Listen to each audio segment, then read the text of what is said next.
We have confidence in the victory of good over evil.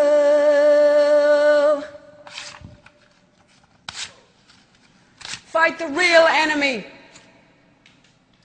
In October of '92, Sinead had caught wind of a scandal unfolding within the Catholic Church, a scandal that struck very close to home.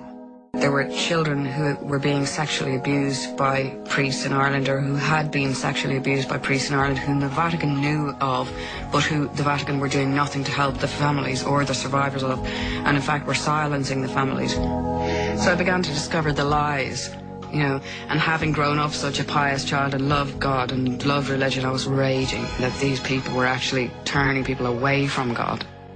As a victim of abuse herself, she intended to draw attention to the scandal and put child abuse on the international agenda.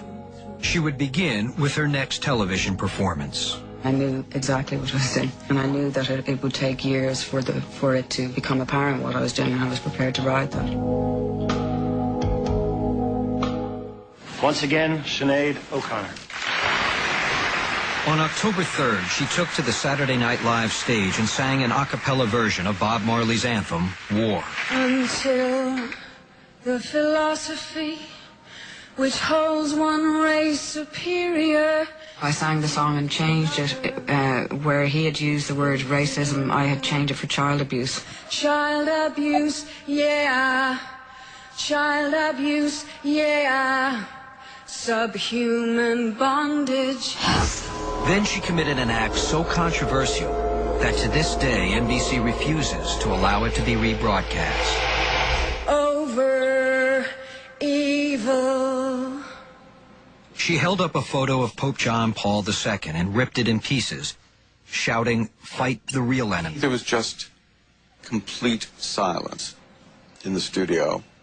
They gasped, like, you know, oh my God. And I was like, yeah, go, that's fantastic. Fair play, lady, if that's what you feel, do it. I just thought, what is she doing? She's ruining herself. Actually, I was just worried that somebody might kill her. The reaction was swift. She had ignited a media firestorm. Sinead O'Connor tore up a picture of the Pope. O'Connor outraged Catholics and lots of other people across the country. Until she apologizes, we've got to say, do not buy a material. I remember seeing the TV and steamrollers running over CDs. Wow, that's a lot of hatred. So are you driven to say these things? Well, okay, yes, I'm driven. I made myself a promise when I was a child that if God got me out of the hell that I was living in, that I would work for him in some way and try to help. And I also, I'm driven to fight against child abuse, and I'm driven to fight against those who use God's name to do evil. But at the time, Sinead's message was poorly conveyed. Few understood how her act of defiance was connected to her personal history of abuse. Ladies and gentlemen, Sinead O'Connor. The anger was still palpable 13 days later when she showed up to perform at a Bob Dylan tribute concert at Madison Square Garden. She was greeted by a thundering mixture of cheers and jeers.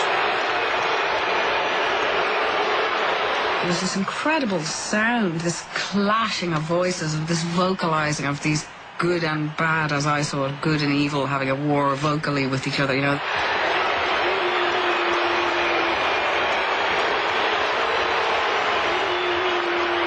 This incredible bash of sounds together, you know, it was really amazing. The sound itself was making me want to puke. It was the most incredible sound I've ever heard.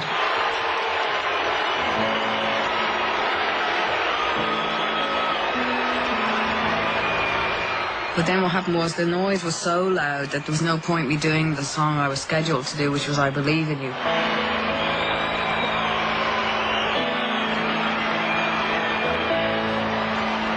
So then I thought, well, this, I'm going to sing another Bob song. What I did is I roared the same song that I had ripped the picture up on, which was the war song. Okay, turn this up.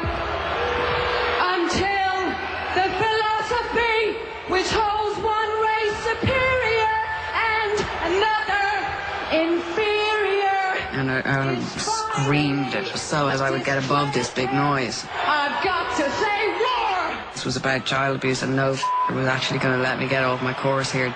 Child abuse, yeah! And not even the dread of this hatred was going to get me off the course that I knew I was right on. Everywhere is war!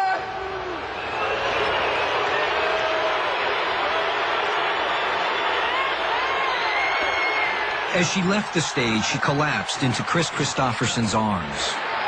I almost barfed on him, which is quite funny. He always jokes about how the first time he met me, I almost threw up on him. It was such a weird noise, it just made me want to throw up.